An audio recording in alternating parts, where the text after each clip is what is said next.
एक ऐसा विलन जो बैटमैन की बैकबोन तक तोड़ देता है, मतलब लिटरली। आज हम बात करेंगे उस बैटमैन मूवी की जिसमें हमारा डार्क नाइट अपनी सबसे बड़ी हार का सामना करता है। जैसा कि हमने क्रिस्टोफर नोलन की द डार्क नाइट में बेन को देखा था, तो ये स्टोरी बेन के ओरिजिन से लेकर किस तरीके से वो बैटमैन को मारता है उसके ऊपर बेस्ड है। तो मैं एक्सप्लेन करने जा रहा हूँ new released movie Batman nightfall part 1, जो कि है नाइटफॉल नाम से। मतलब थोड़ा अजीब लग रहा है सुनने में, बट चलिए स्टार्ट करते हैं। मूवी स्टार्ट होती है एक शिपिंग यार्ड से, जहां हम देखते हैं कि कुछ क्रिमिनल्स कुछ लोगों को किडनैप करके लेके जा रहे हैं। तभी वहां पर एक मास्क वाला सुपर हीरो आ जाता है और वो उनको मारने की धमकी देता है। वो एक एक करके सबको मारने लगता है और सबको लगता है कि ये बैटमैन है, लेकिन वो है एजरियल। एजरियल को हम देखते हैं कि उसके दोनों हाथों में स्वॉर्ड्स हैं और वो दोनों जल रही हैं आग से। वो एक एक करके सबको मारने लग जाता है और जब वो आखिरी के कुछ लोगों को मार ही रहा होता है, तभी वहां पर होती है बैटमैन की एंट्री। बैटमैन एजरियल को रोक लेता है दूसरों से मारने के लिए, लेकिन फिर एजरियल जब उससे लड़ता है तो हम देखते हैं कि वो बैटमैन को थोड़ा साइड में गिरा देता है। फिर वो वापस क्रिमिनल्स को मार रहा होता है, तभी बैटमैन वहां आके उससे लड़ने लग जाता है।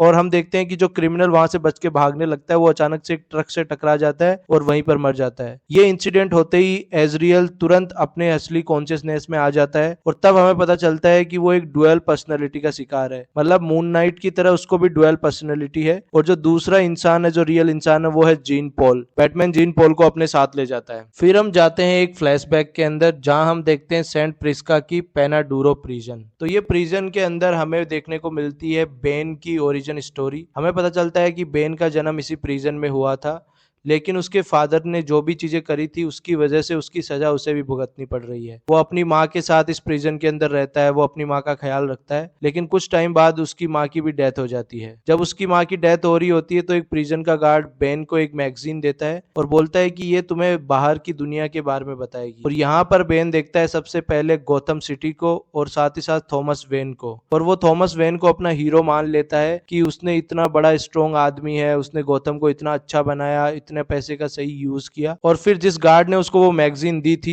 वो उसकी माँ की डेथ के बाद उसके साथ फिजिकल असोल्ट करने की कोशिश करता है, लेकिन बेन उसे अपनी उसी मैगजीन से मार देता है। और ऐसे मारने के बाद वहां का जेलर उसे एक बड़े से पिट के अंदर डाल देता है, जहां पर हम देखते हैं कि बहुत सारे चूहे हैं और उसको पानी से भरा जा रहा है। जेलर को लगता है कि बेन जल्दी ही मर जाएगा, लेकिन बेन की विल पावर बहुत खतरनाक होती है। वो बार बार ऊपर की जाली से लटक के उन पानी और चूहों से बच जाता है, लेकिन वो उसी के अंदर पड़ा रहता है और वो धीरे धीरे चूहों को खाना स्टार्ट कर देता है। और वहां पर थॉमस वेन की उस मैगजीन की फोटो को देख देख के उसको अपने आप में इमेजिन करने लग जाता है। और हम देखते हैं कि कुछ सालों बाद वो खुद को इतना अच्छा ट्रेन कर लेता है कि उसकी एक बहुत ही अच्छी बॉडी बन जाती है। जेलर उसे उस पिट से बाहर निकालता है और उसे एक एक्सपेरिमेंटल लैब में लेके जाता है, जहां पर वो बोलता है कि गवर्नमेंट ने कुछ एक्सपेरिमेंट करने के लिए हमें दिया था।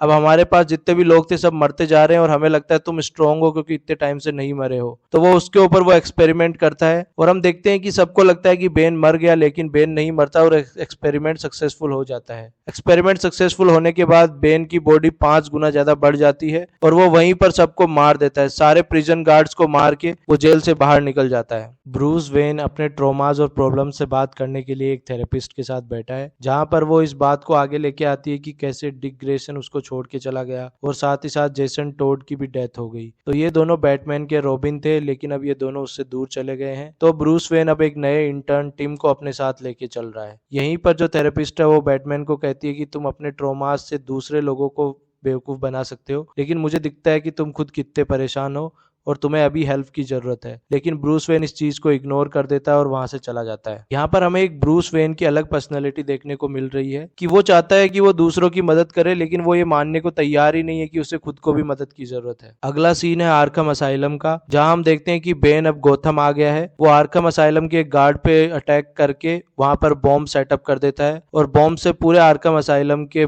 सिक्योरिटी को उड़ा देता है और जितने भी वहां पर प्रिजनर्स हैं उन सबको फ्री कर देता है। और अब बैटमैन और रॉबिन पे ये जिम्मेदारी है कि वो वापस से सारे प्रिजनर्स को जेल के अंदर डालें, जहां हमें पता चलता है कि रॉबिन बार बार बैटमैन को कन्विंस करने की कोशिश कर रहा है कि आपको अब आराम करना चाहिए। और बैटमैन 2 दिन से बिना सोए हुए बिना रुके हुए दूसरे जितने भी प्रिजनर्स हैं उनको पकड़ पकड़ के वापस जेल के अंदर डाल रहा है। वो दोनों पहुंचते हैं मैड हैटर के घर पे, जहां पर मैड हैटर ने एक पार्टी अरेंज कर रखी है और जिन जिन लोगों ने उसको धोखा देके जेल में डाला था उन सबके ऊपर उसने एक माइंड कंट्रोलिंग हैट लगा के उनके हाथ में नाइफ दे रखे हैं और उनको उनको बोलता है कि तुम अपने आप को मार लो। जब वो मारने ही वाले होते हैं तभी वहां पर बैटमैन की एंट्री हो जाती है। बैटमैन उसे रोक रहा होता है तो मैड हैटर सारे लोगों को उसके ऊपर अटैक करने को बोलता है। बैटमैन एक एक करके सबको मार मार के रोकने लग जाता है और उनकी हैट उतार के फेंकता है तो वो सब अपने असली कॉन्शियसनेस के अंदर आ जाते हैं। हम यहाँ देखते हैं कि बैटमैन को भी एक दो छोटी चोट लग गई है, जिसकी वजह से हमें दिखाई देता है कि 2 दिन नहीं सोने की वजह से और लगातार काम करने की वजह से धीरे धीरे बैटमैन थोड़ा बहुत थक रहा है। और मैड हैटर इस चीज को भांप लेता है और वो उस पर अटैक करने की कोशिश करता है, लेकिन तभी वहां पर रॉबिन आकर उसे गिरा देता है और उसे बेहोश कर देता है। बैटमैन बोलता है कि मैंने तुम्हें बोला था कार के अंदर रहने को। रॉबिन कहता है मुझे लगा तुम्हें कुछ हेल्प की जरूरत है, लेकिन बैटमैन चाहता है कि रॉबिन उसके सारे ऑर्डर्स फॉलो करे, क्योंकि कहीं ना कहीं अपने दिल के अंदर ऐसा फील होता है कि बैटमैन नहीं चाहता कि फिर से कोई ना कोई मर जाए उसकी वजह से। जॉन पॉल यानी कि एजरियल अब बैट केव के अंदर ही रह रहा है, जहां हमें पता चलता है कि ऑर्डर ऑफ डूमास का जो एक कल्ट है उन्होंने उसके साथ कुछ ना कुछ रिचुअल्स किए, जिसकी वजह से वो एक असेसियन एजरियल बन गया। बैटमैन और रॉबिन आर्गुमेंट करते हुए बैट केव के अंदर आते हैं, जहां बैटमैन उसे बोल रहा होता है कि तुम्हें जितना बोला जाए उतने ही ऑर्डर फॉलो किया करो और ऐसे ही कहीं पे नहीं जाना है, तुम अभी यहीं पे रहो और तुम्हें ये पता करना है कि किसकी वजह से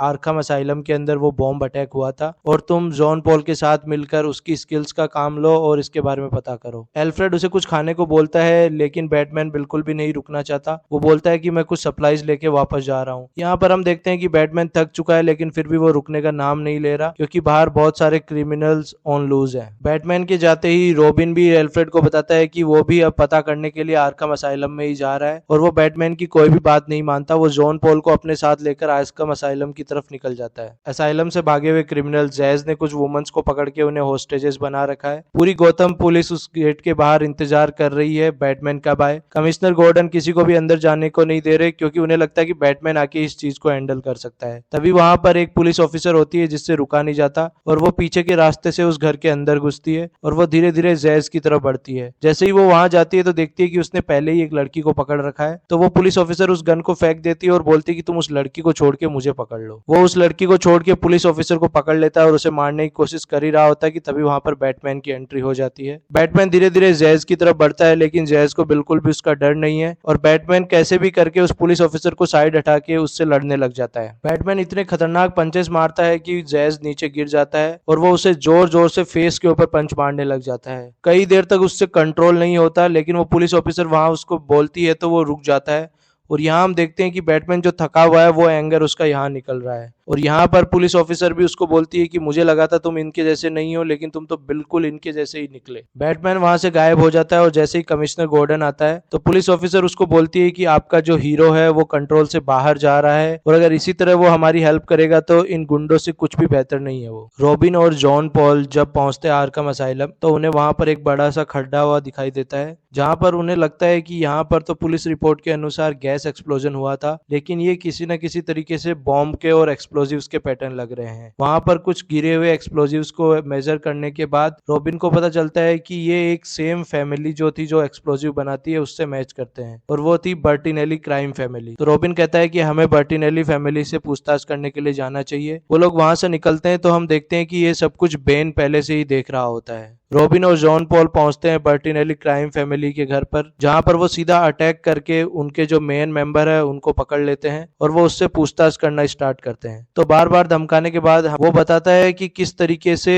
उसे और बाकी की 5 फैमिलीज को इनवाइट आया था, जहां पर उन्हें लगा था कि ये किसी तरीके की एक डील है। पर जब वो वहां पर पहुंचे तो उन्होंने बेन को देखा। बेन ने सारी फैमिलीज को मार दिया और सिर्फ उसे बचा के रखा। उसको बोला कि अगर तू मुझे एक्सप्लोजिव नहीं देगा तो मैं तुझे भी मार दूंगा और इसी वजह से बर्टिनेली क्राइम फैमिली ने उसको सारे एक्सप्लोजिव्स दे दिए थे। इसी वजह से उसको ये भी डर था कि फिर से बैन आ जाएगा, इसलिए उसने बहुत ज्यादा सिक्योरिटी रखी थी। तभी वो सिक्योरिटी उनके ऊपर अटैक कर देती है और रॉबिन उनसे बचने की कोशिश कर ही रहा होता है, तभी जॉन पॉल के अंदर का एजरियल बाहर आ जाता है और वो सबको 1 सेकंड के अंदर मार देता है। ये देख के रॉबिन भी शॉक्ड हो जाता है। जॉन पॉल जल्दी से वहां से बाहर निकलता है, वो बहुत डरा हुआ है ये जो कुछ भी हुआ। रॉबिन उसको बोलता है कि तुम्हारी इन्हीं चीजों की वजह से हमारी हेल्प हुई, तो तुम इसका बुरा मत मानो, तुम वापस बैठ के जाओ, मैं इन एक्सप्लोजिव्स के बारे में पता करके आता हूँ। तो रॉबिन निकल जाता है वहां के लिए जहां पर एक्सप्लोजिव्स रखे हुए थे और जॉन पॉल वहां से दूसरी तरफ निकल जाता है। नेक्स्ट सीन में हम देखते हैं आर्कम असाइलम के एक और भागे हुए प्रिजनर रिडलर को। बेन रिडलर के पास पहुंचता है और उसे भी वही सीरम देता है जिससे कि वो ऐसा बना था और उसके अंदर वो सीरम इंजेक्ट कर देता है। बैटमैन बिना रुके हुए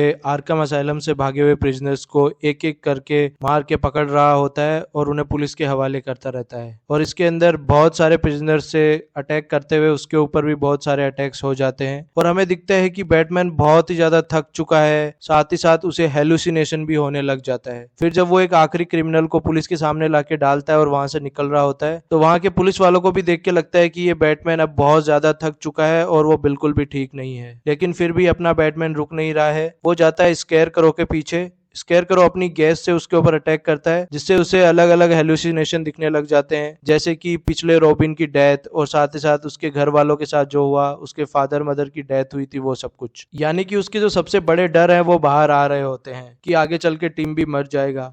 लेकिन बैटमैन को पता है कि ये सब कुछ रियल नहीं है, तो वो वापस से फाइट बैक करता है और स्केयर करो को वहीं पे हरा देता है। वो रुक के अपनी कार में बैठा होता है और वो वापस से अपनी थेरेपिस्ट को फोन करता है और उससे बात करते हुए हमें पता चलता है कि कहीं ना कहीं उसकी थेरेपिस्ट को भी पता है कि वही बैटमैन है। तो वो बोलती है कि मुझे पता है तुम कितना थक चुके हो फिजिकली और मेंटली दोनों तरीके से। वो उसको वापस से बात करने के लिए अपने हॉस्पिटल बुलाती है, लेकिन बैटमैन जा ही रहा होता है तभी वो जल्दी से बैट सिग्नल देखता है और वो वहीं पे उसका फोन काट के बैट सिग्नल की तरफ चला जाता है। बैट सिग्नल एक क्लॉक टावर से आ रहा होता है जिसके अंदर पहुंचते ही बैटमैन को मिलता है रिडलर को हम देखते हैं कि बहुत ही ज्यादा वो अपनी साइज से 5 गुना बड़ा हो चुका है बेन की तरह, क्योंकि बेन ने जो उसके अंदर सीरम लगाया था और उसके साथ वो बहुत ज्यादा पावरफुल हो चुका है। वो बैटमैन के ऊपर अटैक करता है और उसे वो बहुत ज्यादा पंचेस से बुरा मारता है। वहीं पर उसने एक बॉम्ब भी प्लांट कर रखा है जो कि जल्दी एक्सप्लोड होने वाला है। फिर जैसे ही वो एक्सप्लोड के पास पहुंचता है तो रिडलर वहां से छोड़ के भाग जाता है और हम देखते हैं कि बैटमैन उस बॉम्ब को निकालने की कोशिश करता है। बहुत ही ज्यादा कोशिश करने के बाद लास्ट सेकंड के अंदर वो उसे निकाल के बाहर फेंक देता है और बॉम्ब ब्लास्ट हो जाता है। और ब्लास्ट के बाद हम थके हुए बैटमैन को देखते हैं जो अपने घुटनों पे बैठा है। तभी हम देखते हैं कमिश्नर जेम्स गॉर्डन को। वो कुछ पुलिस वालों को दूसरी गली में जाके चेक करने को बोलता है। तभी वहां पर बैटमैन आ जाता है। वो बोलता है कि रिडलर कहाँ गया और वो दूर नहीं गया होगा, मैं उसका पीछा करता हूँ। तभी जेम्स गॉर्डन उसे रोक के बोलता है कि तुम बिल्कुल भी ठीक नहीं लग रहे, हमें रिपोर्ट्स मिल रही है कि तुम बहुत ज्यादा ऐसे थके हुए और परेशान दिखाई दे रहे हो। तो इसके ऊपर बैटमैन बोलता है मैं एकदम सही हूँ। तभी जेम्स गॉर्डन उससे बात करने की कोशिश करता है कि अगर तुम्हें कोई भी प्रॉब्लम है तो तुम मुझे बता सकते हो, लेकिन वहीं पर अगले ही सेकंड बैटमैन गायब हो जाता है हर बार की तरह। अब बैटमैन के एक हाथ में चोट लग रखी है, उसके हाथों से खून निकल रहा है। वो जल्दी से अपनी थेरेपिस्ट के पास पहुंचता है एज ए ब्रूस वेन और वो थेरेपिस्ट उसे अपने घर के अंदर बैठाती है और उसके जो वुंड्स है उनको क्लियर कर ही रही होती है। तभी हम देखते हैं कि ब्रूस वेन को अचानक से नींद आ जाती है तो थेरेपिस्ट भी उसके पास सर रख के सो जाती है। मतलब इतने दिनों से बैटमैन सो नहीं पा रहा था, तो अभी जब उसको इतनी भयंकर चोट लग रखी है तो अभी उसकी नींद इतनी ज्यादा हो चुकी है कि अब उसे उस चोट के अंदर भी अचानक से नींद आ जाती है। रॉबिन उस जगह पर पहुंचता है जहां बर्नेटेली क्राइम फैमिली ने एक्सप्लोजिव्स रखे होते हैं। वहां पहुंचते ही वो चीजों को इन्वेस्टिगेट कर रहा होता है। तभी बेन उसके सामने आकर उसको पकड़ लेता है। वो उसे एक चेयर के ऊपर बांध के रखता है और अपना कुछ ना कुछ एक्सप्लोजिव्स तैयार कर रहा होता है। जहां बात करते हुए हमें पता चलता है कि बेन यहाँ पर गैंग वॉर स्टार्ट करने के लिए नहीं आया है, बल्कि वो तो यहाँ पर ब्रूस वेन के लिए आया है। उसको पता है कि ब्रूस वेन ही बैटमैन है और वो उसे मारना चाहता है। जब रॉबिन उससे इसका कारण पूछता है तो बेन बोलता है कि जब वो छोटा था तब से लेकर बड़े होने तक वो हमेशा एक गौतम सिटी को बहुत अच्छी सिटी के रूप में देखता था और उसने उस पिट के अंदर सिर्फ उसकी दुनिया से बाहर एक गौतम सिटी को ही वो जानता था, जहां पर वो थॉमस वेन को अपना आइडल मानता था और उसे लगता था कि थॉमस वेन ने इस सिटी को बहुत ज्यादा महान बनाया है। लेकिन उनके बेटे ब्रूस वेन ने वो सब कुछ खराब कर दिया, वो बैटमैन बन गया और अब आज के बाद हम देखते हैं तो वो पूरी की पूरी सिटी की ऐसी हालत हो रखी है। और जब वो वापस से गौतम में आया तो उसको ये सब देखा नहीं गया और इसीलिए उसने ये सब कुछ किया कि वो सारे आर्कम असाइलम के प्रिजनर्स को आजाद कर दिया और ताकि बैटमैन बाहर आए और वो उसे मार सके और इस सिटी को वापस से महान बना सके। तो कहीं ना कहीं आप देख सकते हो कि बेन के अंदर भी वो एक सुपर पावर वाला कॉम्प्लेक्स है। रॉबिन अपने सूट से ट्रिक बनाकर उस चेयर से बाहर निकलता है और बेन से लड़ने को तैयार हो जाता है। बेन और रॉबिन एक दूसरे से लड़ रहे होते हैं। तभी हम देखते हैं कि बेन उसको बहुत ही कॉर्नर में लेके जाता है और वहां उसे पीट रहा होता है। तभी रॉबिन अपनी ट्रिक अप्लाई करता है और ऊपर लटके हुए कुछ पाइप्स को नीचे गिरा देता है। जैसे ही पाइप्स नीचे गिरते हैं तो बेन का ध्यान हट जाता है और वो नीचे कूद जाता है। नीचे नदी के रास्ते से वो वहां से निकल के भाग जाता है। नेक्स्ट सीन में हम देखते हैं जॉन पॉल को, जो कि एक चर्च के अंदर है और वो वहां के चर्च के फादर से अपने क्राइम्स कन्फेस कर रहा है। वो बोलता है कि मुझे अब सब कुछ याद आ रहा है, किस तरीके से मैंने इजराइल बन के दूसरे लोगों को हर्ट किया था। तो फादर उसको बोलते हैं कि तुम जो ये सब कुछ कर रहे हो, इन चीजों को अच्छे के लिए काम में ले सकते हो और तुम एक नाइट बन सकते हो, जो कि सेंट डूमास के लोग हमेशा चाहते थे। ये सुनकर जॉन पॉल जल्दी से वहां से खड़ा होकर दूसरी तरफ जाके देखता है तो उसे कोई भी नहीं दिखाई देता। वो वहां से बाहर निकलता है तो उसे एक अजीब सी रोशनी दिखाई देती है तलवार की फॉर्म में, और वहां से एक रोशनी से भरा हुआ एक इंसान निकलता है, जो कि हो सकता है कि सेंट डूमास के जो लोग थे उन्हीं की कुछ परछाई जैसा है। वो उसे बोलता है कि तुम ही एक चूजन वन हो और तुम ही एजरियल बन के सबको मुक्ति दिला सकते हो। हमारा बैटमैन थेरेपिस्ट की बाहों में सो रहा होता है कि उसे फोन आता है एल्फ्रेड का। एल्फ्रेड उसे बताता है कि टिम को चोट लगी है।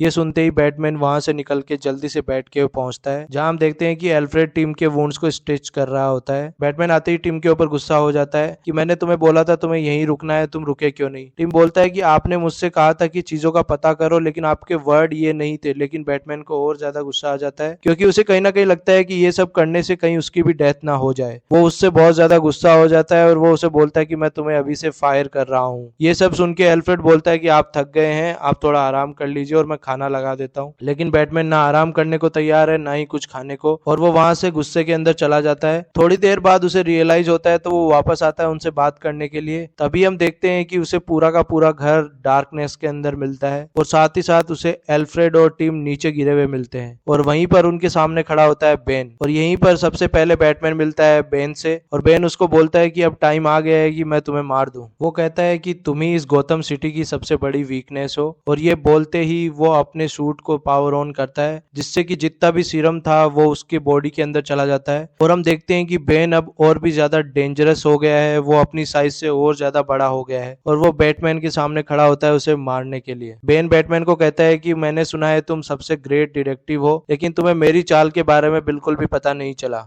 बैटमैन और बेन की फाइट शुरू होती है। फाइट के अंदर पहले बैटमैन उसको बहुत सारे पंचेस मार रहा है, उससे लड़ने की कोशिश कर रहा है, लेकिन बेन अभी बहुत ज्यादा ताकतवर है। बैटमैन कई दिनों से थका हुआ है, वो बैटमैन को बार बार नीचे गिराकर मारने लग जाता है। तभी बैटमैन अपने गैजेट्स यूज करके वहां से गायब हो जाता है, लेकिन बेन उसे धीरे धीरे ढूंढ रहा होता है। वो उसके पीछे पीछे चलते हुए पूरी तरीके से बैट केव के अंदर घुस जाता है और यहाँ हम देखते हैं कि उसने बैट केव में घुसते ही और ज्यादा बैटमैन को मारा और उसके चारों तरफ से खून निकलने लग गया है। बैटमैन धीरे धीरे चलते हुए अपने गैजेट्स की तरफ जा रहा होता है, लेकिन बेन उसके पीछे ही है और वो उसे बोलता है कि मुझे लगा था तुम बहुत ज्यादा स्ट्रांग हो, लेकिन तुम्हारे अंदर कोई भी दम नहीं है। जब मैंने तुम्हारे डैड थॉमस वेन के बारे में पढ़ा था तो मुझे पता चला था कि उनके अंदर कितनी स्ट्रेंथ है, उन्होंने इस गौतम को इतना ग्रेट बनाया, लेकिन तुम जैसा आदमी, उनका बेटा, जो अपने ही एक रॉबिन को नहीं बचा पाया, वो इस गौतम शहर को कहाँ बचाएगा। तो यहाँ हम देख सकते हैं कि बेन को लगता है कि सारी जो चीजें गलती हुई है वो इस ब्रूस वेन की है, कि वो अपने जो फादर की लेगेसी है उसको उस तरीके से आगे नहीं ले जा सका। वो बैटमैन को और ज्यादा मारकर नीचे गिरा देता है और ये सब सुनकर बैटमैन को और ज्यादा गुस्सा आ जाता है। वो बेन के ऊपर अटैक करता है, एक दो पंचेस भी मारता है, लेकिन उनका कोई असर नहीं होता। बेन उसको पकड़ के और तेज मार के उसे दोनों हाथों से पकड़ लेता है और उसे अपने एक पैर के ऊपर इतनी जोर से मारता है कि उसकी पीछे की स्पाइन तोड़ देता है। तो जैसा कि हमने डार्क नाइट राइजेस में भी देखा था कि बेन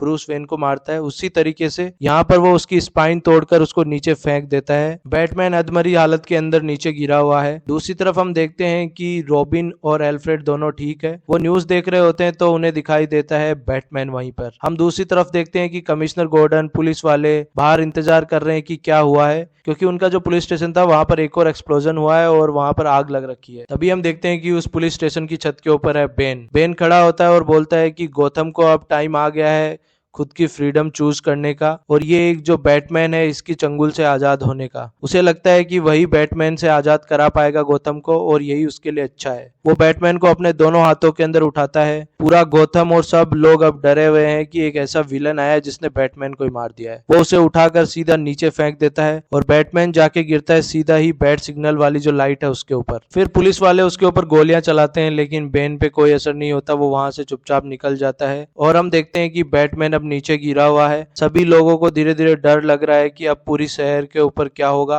अगर बैटमैन का यह हालत है तो उनके शहर को कौन बचाएगा। उसी भीड़ के अंदर हमें एजरियल भी दिखाई देता है और सबसे आखिरी सीन के अंदर हम देखते हैं बैटमैन को उस लाइट के ऊपर, और जो पहले बैट सिग्नल था अब वो उस लाइट से ऐसा लग रहा है कि वो बैटमैन के ही जो पूरी बॉडी है उसको ऊपर सिग्नल के रूप में दिखा रहा है। और यहीं पर पार्ट 1 एंड हो जाता है। देखो ये मूवी इसलिए भी इंपॉर्टेंट है कि कहीं ना कहीं बैटमैन जिसको हम इतना अच्छा आइडल मानते हैं, और हम मानते हैं कि बैटमैन हमेशा एक इंसान है जो अपनी विल पावर से दूसरों के खिलाफ लड़ता है, लेकिन यहाँ पर वो बिल्कुल भी प्रिपेयर्ड नहीं है। उसका जो दुश्मन है उसके बारे में उसे कुछ भी पता नहीं है, तो अब आगे चल के बैटमैन उससे कैसे लड़ेगा ये भी एक राज है। और इसके साथ ही साथ हमें यह भी पता है कि बैटमैन के अंदर जो विल है उसकी जो बिल्कुल भी रुकने की जो हिम्मत है कि वो कभी नहीं रुकेगा, उसी की वजह से वो उसे बहुत ज्यादा स्पेशल बनाती है। और यही देखने के लिए हमें अब इंतजार करना होगा 2 और पार्ट का, जो कि इस मूवी के अगले पार्ट होंगे। तो जैसा कि मूवी का नाम भी है नाइटफॉल, तो हमारा जो डार्क नाइट है वो अब किसी ना किसी तरीके से गिर चुका है या फिर टूट चुका है, तो ये इस टाइटल उसके ऊपर फिट बैठता है। जो अगला इसका पार्ट होगा उसका नाम है नाइट क्वेस्ट, यानी कि कहीं ना कहीं बैटमैन अपनी डिटेक्टिव स्किल्स का यूज करके आगे पता कर रहा होगा। तो ये था पार्ट 1 का एक्सप्लेनेशन। अगले पार्ट के लिए हम लोग जल्दी ही मिलेंगे, 1-2 महीने के अंदर नेक्स्ट पार्ट भी आ जाएगा। तो अगर आप उस पार्ट का सबसे पहले एक्सप्लेनेशन देखना चाहते हो, उसके रिव्यूज और साथ में उस पार्ट को समझना चाहते हो, तो हमारे चैनल को अभी सब्सक्राइब करो। इस मूवी के टोटल 3 पार्ट्स हैं,